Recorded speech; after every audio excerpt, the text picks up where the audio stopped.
ابتدا کے اندر ایک ایمان افروز اور محبت بھری روایت آپ حضرات کے سامنے رکھنا چاہتا ہوں۔ علامہ نصفی اسے نقل فرماتے ہیں کہ قیامت کا دن بڑا مشکل دن ہے۔ اس وقت شدت کی پیاس محسوس ہوگی اور خوش نصیب ہے وہ لوگ جو حوض کوثر پر پہنچ سکیں گے، اور جو ایک بار حوض کوثر کا جام پی لے گا اسے پھر دوبارہ پیاس محسوس نہیں ہوگی۔ ایسی اسے تسکین اور راحت مل جائے گی، پھر دوبارہ اسے پیاس نہیں لگے گی۔ سب سے زیادہ خوش نصیب تو وہ ہے کہ جنہیں اللہ کے محبوب اسلام خود جام عطا فرمائیں گے، اور اللہ کے محبوب حوض کوثر پر تخت نشین ہوں گے، اور چاروں خلفائے راشدین حوض کے کناروں پر جام عطا فرما رہے ہوں گے، اور جس کو اللہ اور اللہ کے رسول کی طرف سے اذن ہوگا وہ بھی جام عطا فرما رہا ہوگا۔ لیکن اصل خوش نصیبی یہ ہے کہ اللہ کے محبوب السلام سے جام لیا جائے، حضور جس کو جام عطا فرمائے۔ لکھا ہے کہ اس دوران ایک گروہ آئے گا، ایک جماعت آئے گی، کچھ افراد آئیں گے کہ جن کو دیکھ کر اللہ کے محبوب خوش ہو کر ان کی طرف نگاہ فرمائیں گے، اور حضور ارشاد فرمائیں گے کہ ان کو میرے پاس لے آؤ، ان کو راستہ دے دو، ان کو میرے پاس پہنچایا جائے۔ جب انہیں حضور کی خدمت میں لے کر حاضر ہوں گے، انہیں پہنچایا جائے گا، تو اللہ کے محبوب خود اپنے ید اللہ والے مبارک ہاتھ حوض کے اندر داخل فرمائیں گے، اور خود اپنے ہاتھوں سے پانی نکال کر ان غلاموں کے منہوں سے لگا کر اللہ کے محبوب خود اپنے دست اقدس سے انہیں حوض کوثر کا جام عطا فرمائیں گے۔ باقی جتنے لوگ ہوں گے انہیں جام دیا جائے گا، لیکن ایک خاص گروہ ہوگا، ایک خاص جماعت ہوگی جنہیں اللہ کے محبوب جام نہیں دیں گے، بلکہ اپنے ہاتھوں سے پانی نکال کر مبارک ہاتھوں سے وہ مبارک ہاتھ ان کے منہوں سے لگائے جائیں گے۔ وہ ساتھ پانی بھی پی رہے ہوں گے اور ساتھ دست رسول کا لمس بھی محسوس کر رہے ہوں گے۔ تو لوگ پوچھیں گے یا رسول اللہ یہ شفقت کی وجہ کیا ہے؟ باقیوں کو تو آپ نے جام عطا فرمائے ہیں، ان کو اللہ کے محبوب آپ نے اپنے ہاتھوں سے پانی نکال کر پیش فرمایا ہے، اس شفقت کی وجہ کیا ہے؟ تو اللہ کے محبوب ارشاد فرمائیں گے کہ جب لوگ دنیا کما رہے تھے، جب لوگوں کو دنیا کی فکر تھی، یہ وہ لوگ ہیں جو اس وقت میرے دین کی فکر کر رہے تھے۔ جب لوگ اپنی دنیا سنوارنے کی کوشش کر رہے تھے، یہ وہ لوگ ہیں جنہیں میرے دین سنوارنے کی فکر لگی ہوئی تھی۔ جب لوگ محنت کر کے دنیا کما رہے تھے، یہ وہ لوگ ہیں جو اپنا گھر بار کنبہ جان مال سب کچھ لٹا کر میرا دین بچا رہے تھے۔ تو کربلا کے میدان سے بھی ہمیں یہی پیغام ملتا ہے، انہوں نے اپنا سب کچھ لٹا کر دین کو بچایا ہے۔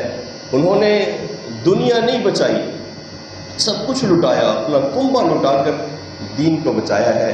پیارے بھائیوں، اگر تاریخ کی بات کی جائے، تاریخ کے حوالے نکالے جائیں، تاریخی کتب کا مطالعہ آپ کے سامنے رکھا جائے، تو ایک ایسا دور تھا کہ جب دنیا اندھیروں میں ڈوبی ہوئی تھی، انسانوں کا اللہ کے ساتھ تعلق ٹوٹ چکا تھا، بندوں کو رب بھول چکا تھا، بتوں کی عبادت ہو رہی تھی۔ ایسے میں اللہ نے اپنا نبی مبعوث فرمایا، خاتم النبیین میرے اور آپ کے آقا علیہ الصلوۃ والسلام تشریف لائے، اور اللہ نے آپ کے سینہ اقدس پر قرآن نازل فرمایا، اور 23 سال کے مختصر ترین عرصے کے اندر اللہ کے نبی نے وہ جو مخلوق کا خالق سے ٹوٹا ہوا تعلق تھا، اللہ کے محبوب نے اپنے رب سے بندوں کا تعلق دوبارہ سے جوڑ دیا، اور ایک ایسا پاکیزہ معاشرہ تشکیل دیا کہ جس کے اندر اللہ کی عبادت بھی ہو رہی تھی اور اللہ کے نظام کا نفاذ بھی تھا، اللہ کے حکم کے مطابق فیصلے ہو رہے تھے، جس میں عبادت بھی تھی، اور جس کے اندر معاشرتی پہلوں سے، معاشرتی حوالے سے جو احکامات تھے وہ بھی اللہ کے حکم کے مطابق نافذ ہو رہے تھے۔ پیارے بھائیوں، جب اللہ کے محبوب کا وصال ہوا تو اس کے بعد خلفائے راشدین نے وہ باغ دوڑ سنبھالی، وہ ہمارے لیے نمونہ بنے، وہ آئینہ حق بنے۔ اور جب خلفائے راشدین دنیا سے چلے گئے تو حضرت امیر معاویہ رضی اللہ تعالی عنہ نے اسلامی قوانین کے مطابق سلطنت اسلامیہ قائم کی، اور حضرت امیر معاویہ کے بعد جب ان کا وصال ہوا اور یزید تخت پر بیٹھا تو اس نے اپنی خواہش کے مطابق فیصلے کرنے شروع کر دیے۔ اس سے پہلے خلفائے راشدین ہو یا سلطان اسلام ہو، سب سے پہلے سلطان اسلام حضرت امیر معاویہ ہے۔ خلفائے راشدین ہو یا سلطان اسلام ہو، سب قرآن اور حدیث کے مطابق فیصلے کرتے تھے۔ کسی نے اپنی ذاتی خواہش یا مرضی کے مطابق فیصلہ نہیں کیا تھا، لیکن جب یزید تخت پر بیٹھا اس نے شخصی فیصلے کرنا شروع کر دیے، اپنے خواہش کے مطابق، اپنی مرضی کے مطابق فیصلے دینا شروع کیے۔ اس وقت اندیشہ ہوا کہیں ایسا نہ ہو کہ وہ تعلق جو اللہ کے نبی نے بندوں کا اللہ سے جوڑا ہے وہ تعلق ٹوٹ نہ جائے، کہیں ایسا نہ ہو کہ لوگ اپنے اللہ کو بھلا نہ بیٹھیں۔ مال و دولت کی ریل پیل ہو گئی، لوگ عیش و عشرت میں پڑ گئے، اسلامی نظام کی بنیادیں ہلائی جا رہی تھی، ڈر تھا کہیں لوگوں کا اپنے رب کے ساتھ جو تعلق ہے وہ ٹوٹ نہ جائے۔ اس وقت پھر امام علی مقام اس ظالم حکمران کے سامنے کھڑے ہوتے ہیں۔ آپ نے پھر اس ظالم کو للکارا، اس کی بیعت قبول نہیں کی، انکار کیا۔ آپ اس وقت پھر کھڑے ہوئے، اور کھڑے ہونے کے پیارے بھائیوں دو مقصد ہے۔ آج یہی آپ حضرات کے سامنے بیان کر دوں تو میری گفتگو کا مقصد پورا ہو جائے گا۔ کربلا کے جو دو مقصد ہیں ان میں سے ایک مقصد یہ ہے کہ بندوں کا اللہ کے ساتھ جو تعلق ہے وہ ٹوٹے نہ، وہ قائم ہو جائے، وہ جوڑ دیا جائے۔ امام علی مقام جس مقصد کے لیے کھڑے ہوئے، سب سے پہلا مقصد یہ تھا کہ جو تعلق اللہ کے نبی نے بندوں کا اللہ سے جوڑا ہے وہ ٹوٹنے نہ پائے، اس کو جوڑا جائے۔ اور دوسرا مقصد یہ تھا کہ جو نظام ہمیں اللہ کے نبی نے دیا ہے وہ نظام بھلایا نہ جائے، وہ نظام ختم نہ کر دیا جائے۔ جس طرح شخصی فیصلے دیے جا رہے تھے کہیں وہ نظام ختم نہ ہو جائے، اس نظام کو قائم کیا جائے، دین کو قائم رکھا جائے۔ اور یاد رکھیں اسلام مذہب نہیں ہے، اسلام دین ہے۔ یہ بڑی باریک چیز ہے۔ اور یاد رکھیں جتنے بڑے بڑے ملک ہیں نا وہ ہمارے ذہنوں سے یہ چیز مٹا چکے ہیں، مٹانے کی کوشش میں ہے۔ آپ کسی سے پوچھیں نا آپ کا اسلام کیا ہے، وہ کہے گا مذہب ہے۔ مذہب کیا ہے؟ اسلام ہے۔ اس میں بڑا باریک فرق ہے۔ اسلام مذہب نہیں ہے، اسلام دین ہے۔ اور مذہب اور دین میں فرق کیا ہوتا ہے؟ مذہب کہتے ہیں ہم عبادات کرتے ہیں، نماز پڑھنا، روزہ رکھنا، حج ادا کرنا، زکوٰۃ دینا، یہ مذہب ہے۔ اور معاشرتی فیصلوں کے اندر اسلامی قوانین کی پابندی کرنا یہ دین کہلاتا ہے۔ آج ہمیں آپ دیکھیں نا لبرل جتنے ملک ہیں وہ کہتے ہیں آپ مذہب کو اختیار کریں، ہمیں کوئی پرواہ نہیں ہے، انہیں مذہب سے کوئی نقصان نہیں ہے، مذہب سے کوئی دشمنی نہیں ہے۔ وہ کہتے ہیں مذہب آپ جتنا چاہیں اپنائیں لیکن قانون ہمارا چلے گا، قانون لبرل کا چلے گا، قانون اسلام کا نہیں چلے گا۔ یہ مذہب ہے۔ آپ صرف عبادات کریں، آپ تو انہیں کوئی فکر نہیں ہے، انہیں کوئی دشمنی نہیں ہے، کوئی نقصان نہیں ہے۔ وہ کہتے ہیں آپ جتنی مرضی عبادت کریں، یہ مذہب ہے، لیکن کہتے ہیں قانون نہیں چلے گا، دین، ہم مذہب کو، اسلام کو دین نہیں بننے دیں گے، اسلام کو مذہب بنا کے آپ جیسے مرضی اختیار کریں۔ جب تک عبادات ہے وہ مذہب ہے، جب اس کے اندر اسلامی قوانین آ جاتے ہیں وہ دین بن جاتا ہے۔ امام علی مقام کس مقصد کے لیے کھڑے ہوئے تھے؟ عبادات تو ہو رہی تھی، یزید خود مصلی پہ کھڑا ہو کے نماز پڑھایا کرتا تھا، حج ادا کرتا تھا، عمرے ادا کرتا تھا، سارا کچھ ہو رہا تھا، لیکن اسلامی نظام کی بنیادیں ہلائی جا رہی تھی۔ جس نظام کو اللہ کے محبوب نے دیا تھا وہ لوگوں کے دلوں سے نکالا جا رہا تھا۔ اسلام مذہب بنایا جا رہا تھا، دین نکالا جا رہا تھا۔ پیارے بھائیوں، اسلام مذہب نہیں ہے، اسلام دین ہے۔ اگر پوری دنیا کے اندر عبادات، معاملات، اعتقادات، ہر جگہ ہر فیصلہ اللہ کے قانون کے مطابق ہوگا، اس وقت دنیا پہ دین قائم ہوگا۔ اگر صرف عبادات ہو رہی ہے، فیصلے انگریزوں کے چل رہے ہیں، تو یہ دین نہیں ہے، یہ مذہب ہے۔ انہیں کوئی پابندی نہیں، وہ کہتے ہیں جیسے مرضی کریں، اس میں کوئی آپ کو پابندی نہیں ہے، آپ عبادات کریں، کھل کے کریں، کسی مذہب کو کوئی وہ رکاوٹ نہیں ڈالتے، کہتے ہیں مذہب پہ عمل کریں، لیکن قانون ہمارا چلے گا، قانون انگریز کا چلے گا، قانون لبرل چلے گا، قانون پہ آ کے انہیں موت پڑتی ہے۔ اور یہی وہ وقت تھا، یہی مقصد تھا جس کے لیے امام عالی مقام کھڑے ہوئے اور للکارا۔ انہوں نے کہا اسلام مذہب نہیں، بلکہ اسلام اگر دنیا میں پہچانا جائے گا تو اس طرح پہچانا جائے گا جس طرح ہمارے اللہ نے پسند کیا ہے۔ اللہ فرماتا ہے ان الدین عند اللہ الاسلام، ہم نے تمہارے لیے اسلام کو دین پسند کیا ہے، مذہب نہیں۔ اللہ نے دین پسند کیا ہے اسلام کو، فرمایا اس طرح چلے گا۔ یہ نہیں ہے کہ عبادت تو ہوتی رہے لیکن نظام آپ کفر کا لے آئے، اپنی خواہشات کا لے آئے، اپنی مرضی کا لے آئے۔ یزید یہی کرنا چاہ رہا تھا، شخصی فیصلے تھے۔ اس وقت دو چیزیں تھیں، دو مقصد تھے، ایک انفرادی سطح پر اور اجتماعی سطح پر۔ انفرادی سطح پر یہ تھا کہ آپ کا اپنے اللہ کے ساتھ جو تعلق ہے وہ قائم ہو جائے، وہ نہ ٹوٹنے پائے۔ جو توڑا جا رہا تھا اس کو جوڑنے کے لیے امام عالی مقام کھڑے ہوئے۔ اور دوسرا مقصد جو نظام حضور دے کر گئے تھے، اس نظام کی بنیادیں نہ ہلائی جائیں، اس نظام کو کمزور نہ کیا جائے، لوگوں کے دلوں سے وہ نظام نہ بلایا جائے بلکہ اس نظام کو قائم کیا جائے، دین کے طور پر پسند کیا جائے۔ اور یہی وہ اصل چیز تھی جس کے لیے کربلا قائم ہوا۔ پیارے بھائیوں، آج کیا ہو رہا ہے؟ آج دیکھا جائے سب سے زیادہ جس پہلو پر زور دیا جاتا ہے وہ درد اور سوز کا پہلو ہے۔ ظلم ہوا تھا، اس میں کوئی شک نہیں ہے۔ امام عالی مقام ہمارے آقا ہے، ہمارے محبوب ہے، ہمارے ایمان کا حصہ ہے۔ انہیں اگر تکلیف پہنچتی ہے تو وہ ہماری تکلیف ہے، انہیں کانٹا بھی چبھتا ہے تو ہمیں تکلیف ہوتی ہے۔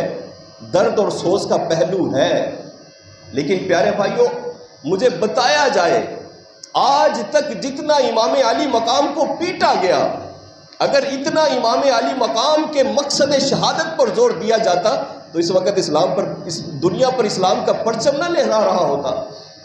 آج کس چیز پر، ایک پہلو پر زور دیا جاتا ہے، درد اور سوز کو اجاگر کر کے صرف پیٹنے اور پٹانے پر زور دیا جاتا ہے۔ ہماری مقصد شہادت سے توجہ ہٹائی جا رہی، ہٹا دی گئی ہے، اس مقصد کی طرف ہماری توجہ رہی نہیں۔ اب مجھے بتائیں، امام علی مقام سے پہلے حضرت عثمان غنی کو شہید کیا گیا اور بڑے درد کے ساتھ شہید کیا گیا۔ کیا حضرت عثمان غنی رضی اللہ عنہ کی شہادت کے بعد مولا علی شیر خدا اب مسند خلافت پر بیٹھتے ہیں؟ کیا آپ نے عثمان غنی کی شہادت کو درد اور سوز کا پہلو دے کر پیٹنے اور پٹانے کی بات کی ہے؟ کیا کہا ہے کہ پیٹا جائے، یا اس مشن کو زندہ کیا ہے جو عثمان غنی کا مشن تھا، بندے کا ٹوٹا ہوا تعلق رب کے ساتھ جوڑنا، اس کو قائم کیا تھا یا پیٹنے کی طرف لگایا تھا؟ مولا علی بیٹھے مسند خلافت پر اور امیر المومنین کو شہید کیا گیا، 40 دن تک پانی بند کیا گیا عثمان غنی کا۔ ایک درد اور سوز کی داستان ہے۔ کیا درد اور سوز کو اجاگر کر کے دنیا کو اس طرف لگا دینا چاہیے؟ میں یہ بھی پوچھتا ہوں، جب اللہ کے نبی مبعوث فرمائے گئے، آپ سے پہلے نبیوں کو شہید کیا گیا، حضرت یحییٰ کو شہید کیا، کیا اللہ کے نبی نے اس درد اور سوز کو اجاگر کیا کہ لوگ کو ماتم کریں، پیٹنا شروع کر دیں؟ یا وہ جو تعلق تھا، مشن تھا جو نبیوں کا، اس کو قائم کیا ہے اللہ کے نبی نے؟ وہ جو نبی آتے تھے جو مشن لے کر کے بندے کا تعلق رب کے ساتھ جوڑا جائے، اس کو قائم کیا تھا یا ماتم اور پیٹنے کے پیچھے لگایا گیا تھا؟ یہ ظلم ہے آج کے دور کا۔ آج وہ جو اصل مقصد تھا شہادت امام حسین کے پیچھے، وہ بلا دیا گیا، اس سے توجہ ہٹا دی گئی، ہمیں پتہ ہی نہیں ہے کہ اصل مقصد کیا تھا۔ یہ دو بڑی چیزیں ہیں پیارے بھائیوں۔ سب سے پہلا مقصد یہ تھا اللہ اور اللہ کے بندے کا جو تعلق اللہ کے نبی نے قربانیاں دے کر قائم کیا ہے۔ احد برپا ہوتی ہے، بدر قائم ہوتی ہے، اس میں اللہ کے نبی نے قربانیاں دی، شہادتیں دی۔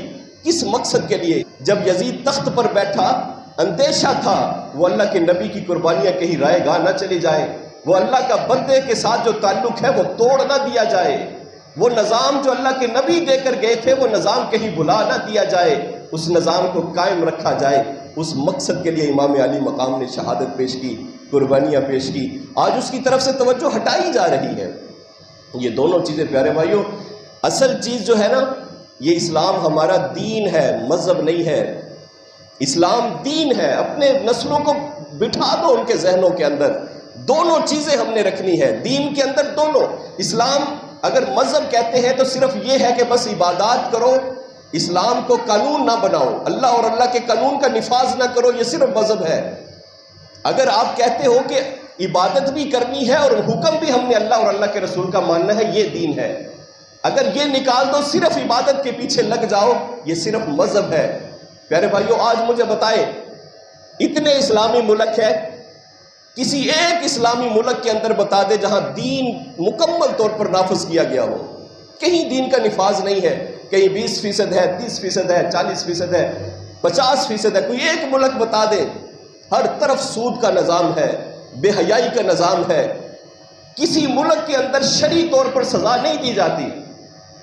یہ ہے مذہب بنانے کی روٹین جو قائم کی گئی ہے۔ اسلام کو دین نہیں کہا جاتا، اسلام کو مذہب کہا جاتا ہے، اور یہی اصل فساد ہے، یہ فتنہ ہے سب سے بڑا، جو آج جو بھی تخت پہ بیٹھتا ہے وہ بات کرتا ہے، لیکن یہ بات نہیں کرتا کہ قانون بھی وہ ہوگا جو نظام مصطفیٰ کا قانون ہوگا، بات بھی وہ کی جائے گی جو اللہ اور اللہ کے رسول کی بات ہوگی، قانون بھی وہ نافذ کیے جائیں گے۔ قانون کیا ہے یہ؟ آج اسمبلیوں میں جاتے ہو، اب کہاں کہاں جاتے ہو، کبھی بات ہوئی ہے یہ؟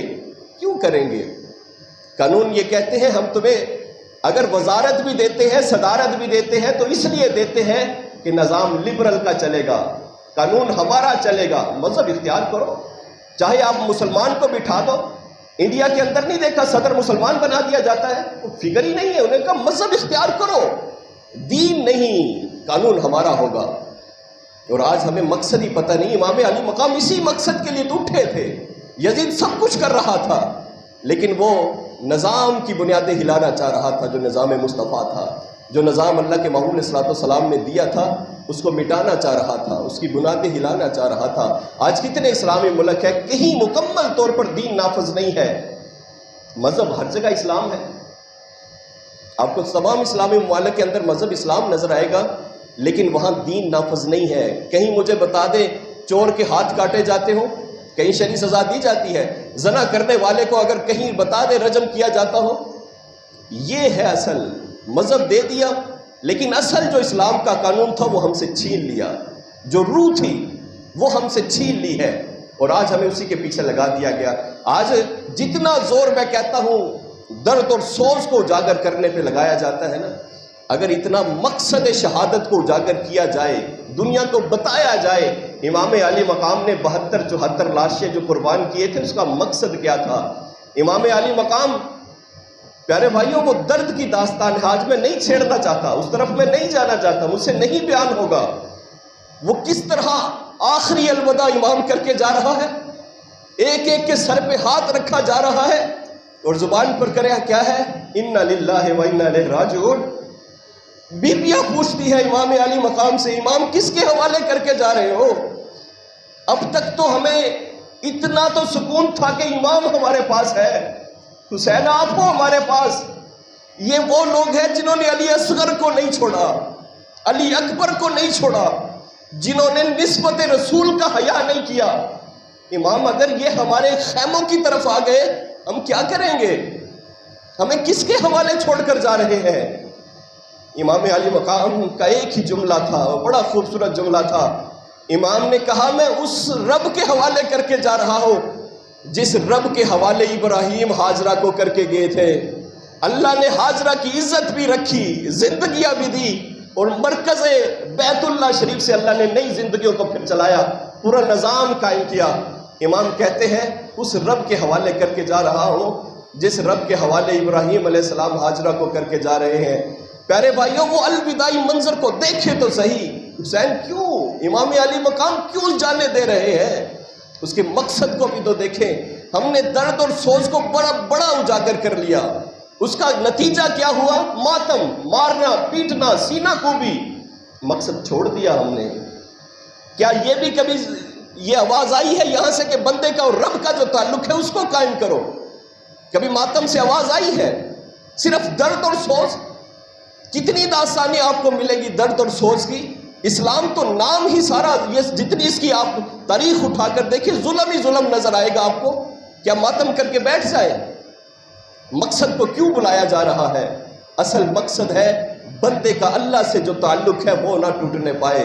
پیارے بھائیوں، آج مجھے بتائیں، ایک وہ یزید تھا جو 60 ہجری میں آیا تھا، اس کو تو ہم گالیاں دیتے ہیں، ہم لعنتیں کر رہے ہیں۔ یزید بے شک برا تھا، ہے وہ برا، گندا ہے، لعنتی ہے، لیکن ایک یزید یہ ہے جو آج ہمارا تعلق ہمارے رب سے توڑ رہا ہے کسی میں ہمت اس کو برا کہنے کی؟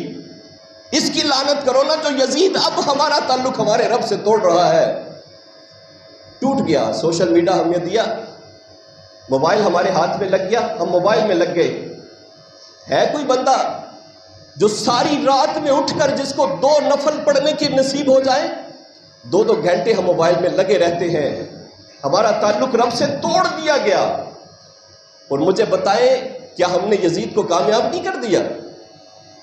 ہم کس امام علی مقام کی بات کرتے ہیں، ساتھ دیتے ہیں ہم دل سے امام علی مقام کا؟ ہم تو صفوں میں کھڑے ہیں یزید کی۔ آج 60 ہجری کے یزید کو تو ہم برا کہتے ہیں، آج کے یزید کو برا کہو تو میں مانوں۔ آج ہمت ہے آج کے یزید کو برا کہنے کی؟ آپ خود اس کی صفوں میں کھڑے ہو آج کے یزید کی۔ اس نے رب سے جو تعلق تھا توڑ دیا ہے، اگر ٹوٹا نہیں ہے تو کمزور ضرور ہو گیا ہے، وہ تعلق نہیں رہا جو رہنا چاہیے تھا۔ پیارے بھائیوں، درد و سوز کو میں چھیڑوں نا تو ہر آنکھ اشکبار ہو جائے، لیکن میری آج یہ امید تھی کہ شاید میری دستک کسی دل تک پہنچ جائے، آنکھیں تو نم ہو جائیں گی۔ میں کہا نا کہ الوداعی منظر آپ کے سامنے رکھوں، اشکبار ہو جائیں گے۔ میں وہ منظر بتاؤں جو امام علی مقام کے بعد حضرت سجاد زین العابدین پر جو رات گزری، کروں بیان یہاں کس طرح امام زین العابدین اور حضرت زینب رضی اللہ تعالی عنہ انہوں نے کس طرح پردے دار بیویوں کی حفاظت فرمائی، خیموں میں اکیلے ہیں۔ صبح کا منظر بتاؤں آپ کے سامنے، امام زین العابدین بیٹھے ہیں اور بیٹھے بیٹھے وہ سارا کچھ دہرا رہے ہیں جو امام کہہ کر گئے ہیں، اپنے آپ کو یاد دلا رہے ہیں، زور دے رہے ہیں۔ امام زین العابدین بار بار دہرا رہے ہیں کہ مجھے امام حسین کہہ کر کیا گئے ہیں۔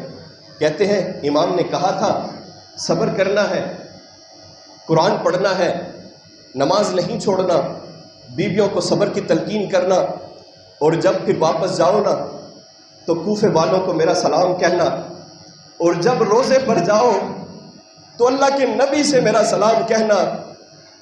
حضرت سجاد زین العابدین دہرا رہے ہیں امام علی مقام کی باتیں کہ امام آخری جملے کیا تھے، وصیت کیا کر کے گئے۔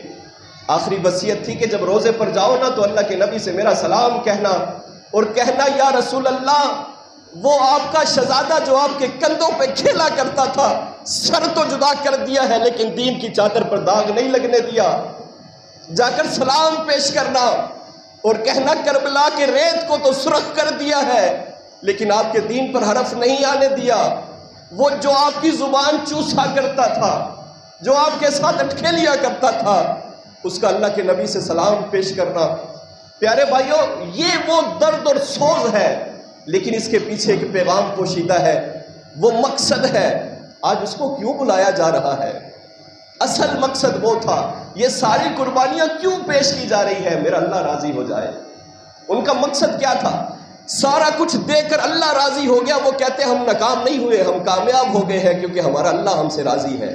آج وہ تعلق ہمارا ٹوٹ چکا ہے ہمارے اللہ سے۔ آج درد اور سوز تو ہے ہمارے پاس، لیکن کیا وہ تعلق بھی ہے؟ اگر تعلق ہے تو بتائیں کیا وہ نظام بھی ہے جو حضور ہمیں دے کر گئے تھے؟ کیا یہ سودی نظام تھا جو آج چل رہا ہے؟ پیارے بھائیو، مانا یہ ہمارے بس کا نہیں ہے، یہ اجتماعی معاملہ ہے۔ ایک بندہ اٹھ بھی کھڑا ہو، ایک علاقہ اٹھ بھی کھڑا ہو، ریاست سے کیسے ٹکرائیں، لیکن جو انفرادی معاملہ ہے وہ تو ہمارے ہاتھ میں ہے نا۔ اگر میرا تعلق رب سے ٹوٹا ہے یہ تو میں ٹھیک کر سکتا ہوں نا، یہ تو اجتماعی بات نہیں ہے۔ آپ نے وہ اصل مقصد جو امام علی مقام کا شہادت کے پیچھے تھا کہ یزید فیصلوں کے ذریعے، یزید اپنی باتوں کے ذریعے، ڈر تھا کہیں ایسا نہ ہو قربانیاں دے کر اللہ کے نبی نے بندوں سے اللہ کا تعلق جو جوڑا تھا وہ ٹوٹ نہ جائے۔ آج ہے کسی کو یہ اندیشہ؟ آج سب کچھ ہو رہا ہے۔ میں نے کہا اب یہاں ایک قرآن مجید سے میں آپ کو حوالہ پیش کروں۔ قرآن مجید میں آپ واقعات پڑھیں نا، واقعات ملتے ہیں، انبیاء کے اٹھا کر دیکھ لیں، اولیاء کے واقعات آپ کو ملیں گے، لیکن تاریخ نہیں ملتی۔ وہاں یہ نہیں لکھا گیا یہ واقعات اس مہینے کو ہوا، اس ہفتے کو ہوا، یہ دن تھا، یہ سارا کچھ تھا، لیکن واقعات ہے۔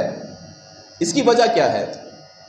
واقعات جو ہے نا یہ انسان کو کردار دیتے ہیں، سیرت دیتے ہیں۔ تاریخ جو ہے نا یہ رسم دیتی ہے، اس کے ذریعے ہم بدعات کی طرف جاتے ہیں، رسموں کی طرف جاتے ہیں۔ واقعات سے ہمیں سیرت ملتی ہے، کردار ملتا ہے۔ قرآن نے یہ نہیں کہا، آدم علیہ السلام کے واقعات ہیں، نوح علیہ السلام کا قصہ ہے، ابراہیم علیہ السلام کی داستانیں ہیں، اولیاء کی واقعات ہیں، صحابہ کہف کی داستان ہے، یہ اولیاء تھے، سارا کچھ ہے، لیکن تاریخ نہیں ہے۔ یہ نہیں بتایا گیا کہ اصحاب کہف کس قوم سے تھے اور کس دن غار میں گئے، کس دن غار سے نکلے، یہ نہیں ملے گا۔ اس کی وجہ یہ ہے کہیں ایسا نہ ہو کہ تاریخوں کے پیچھے رہ کر ہم ان کے کردار کو نہ بلا دیں، ان واقعات کو نہ بلا دیں۔ آج ہمیں داستان تو یاد ہے کربلا کی، لیکن مقصد یاد نہیں ہے۔ ایسا نہ ہو کہ ہم صرف داستان ہمیں یاد رہ جائے اور اگلا یزید آ جائے، دوبارہ کربلا قائم ہو جائے اور ہماری اس کربلا کے لیے تیاری ہی نہ ہو، ہم صرف پیٹنے پٹانے تک رہ جائیں، ماتم تک رہ جائیں، درد اور سوز ہو، ہمارے پاس کردار ہی نہ ہو، ہمارے پاس سیرت ہی نہ ہو۔ پیارے بھائیو، قرآن ہمیں یہ تلقین کرتا ہے، ایک ماضی تھا، ایک مستقبل ہے۔ ماضی آپ کو بتایا گیا اس لیے تاکہ مستقبل میں اپنی تیاری کرو، آنے والے وقت کے لیے اپنے آپ کو تیار کرو، تاریخوں میں نہ الجھا لو۔ یہ کون سی تاریخ تھی، یہ کیا تاریخ تھی؟